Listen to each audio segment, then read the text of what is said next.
Hey everyone, it's Matthew here, coming at you with my 1,000 subscriber milestone Q&A as promised.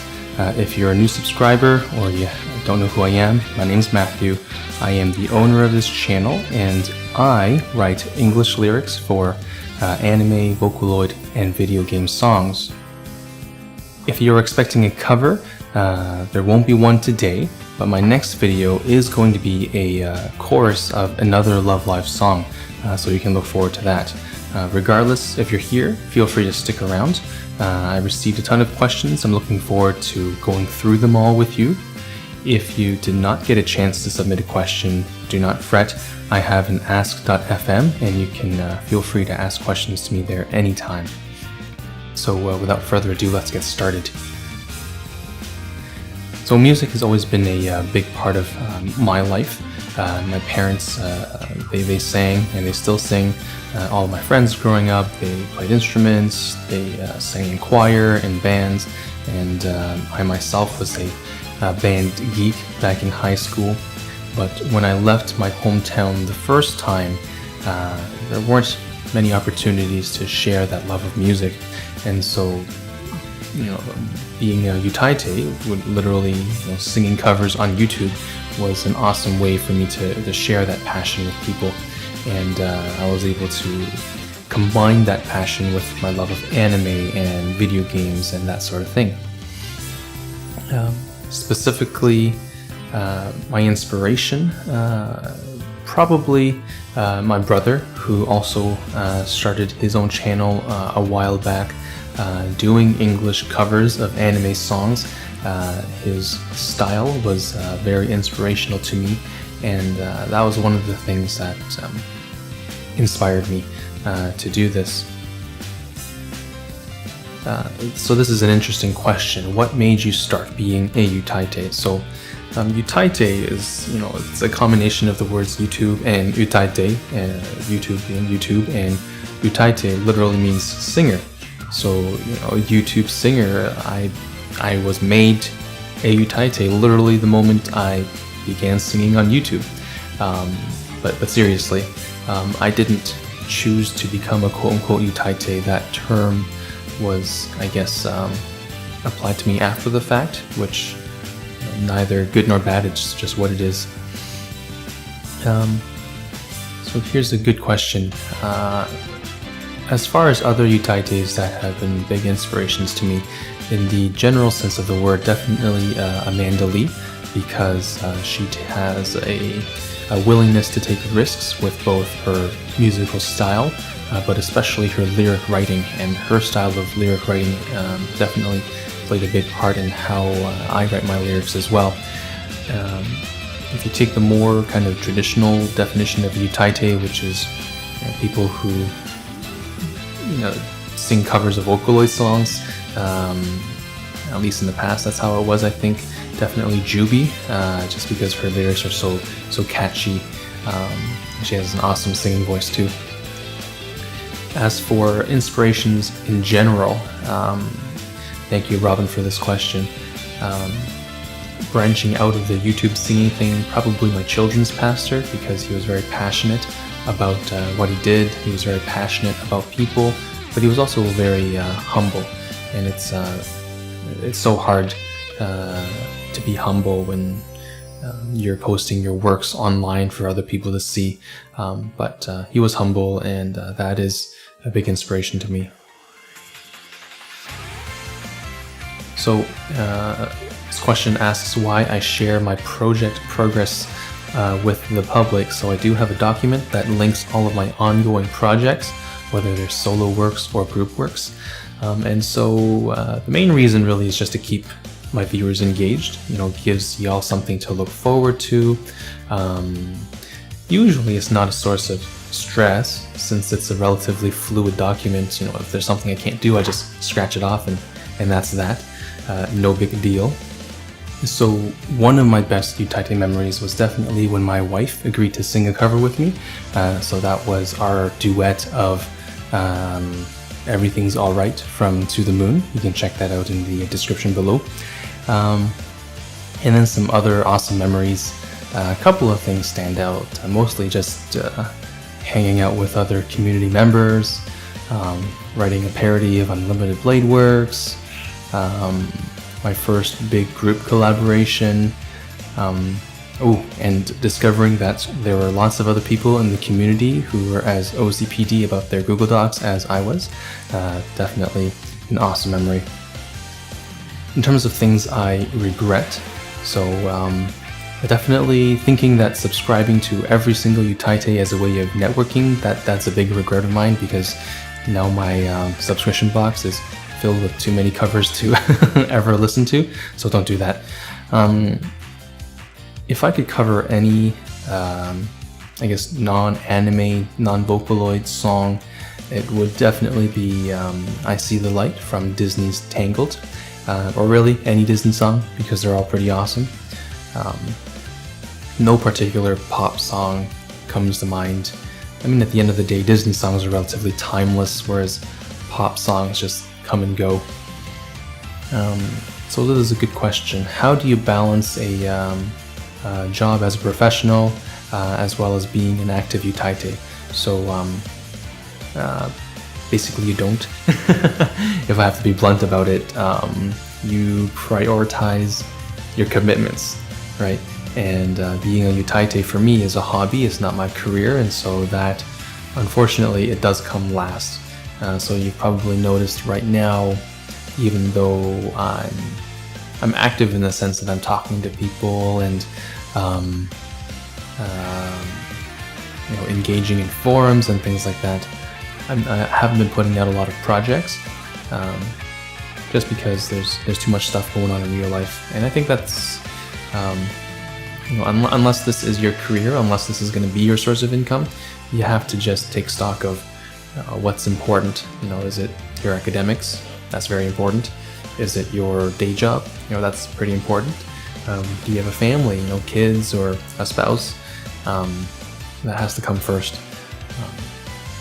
But you find time for the hobbies and the things you enjoy doing, and this is one of those things for me. So I do find time to do it. But as far as balance goes, that's how it is. So as far as mixing, I use Reaper now.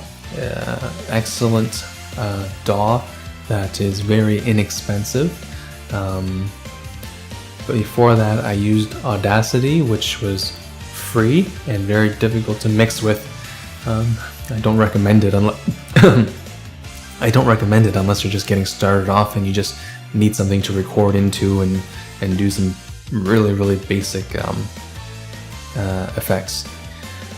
I first started mixing basically right from the get-go. I quote-unquote mixed my own covers, starting from my very first Code Geass one.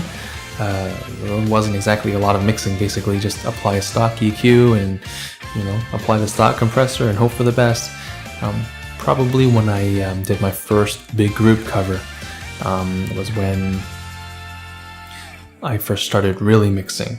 And I believe that was Ima Hanashitai Dareka ga Iru from Anthem of the Heart. So that's the ending theme of that movie. You can see the link below. And you get good at mixing by doing lots of it, right? There's no shortcut, unfortunately. There's no, we all start by using presets and using a formula, but the more you do it, you just gotta experiment and try different things to see what works better. Never do something blindly. Do your research. I watched tons of YouTube videos about mixing. I read a lot of articles about EQ and about compression, things like that. And I asked for a lot of help. Find the people in the community who have been doing it for a long time, and ask them specific questions. Don't ask them, how do I mix? But ask specific questions, and that's how you get better at mixing.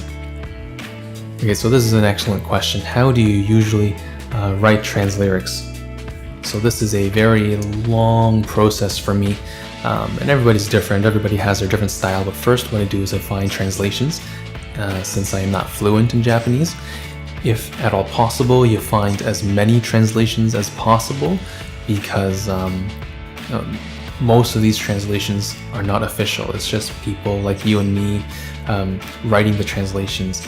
and some of them might be accurate in certain parts, or but not in others, or maybe there's some deeper cultural meanings that aren't well expressed in the translations, and having different sources to compare to really helps. Once you have the translations, I always read and compare them and think critically about the words that I'm reading to get an overall sense of the mood of the song, the themes of the song, certain words that are repeated or certain ideas that are repeated, and those are the things that I would want to hook onto.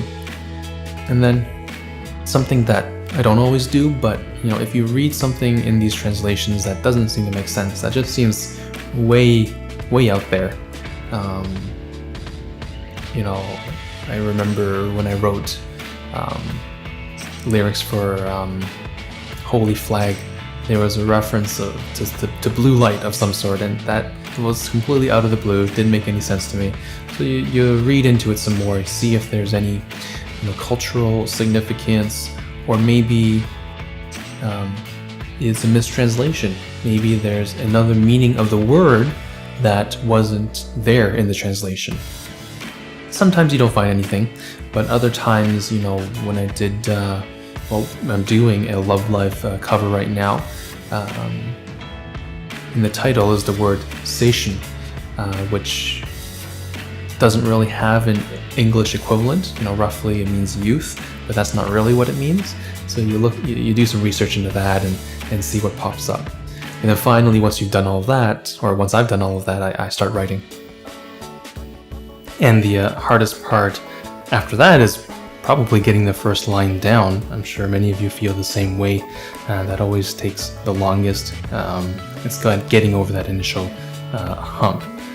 But other things that are very challenging, probably if you write translyrics, you've probably been there, where you have a Japanese set of lines where it's 4 lines long, and then when you read the translation, it basically comes out as one short English sentence, and you're like, oh, okay, well, you kind of have to just make up words, make stuff up, while trying to keep, with the original tone and mood of the song, which is pretty hard, because I don't usually write lyrics from scratch. That's not what I do, right? I'm a very analytical and technical person. I'm not a very creative person.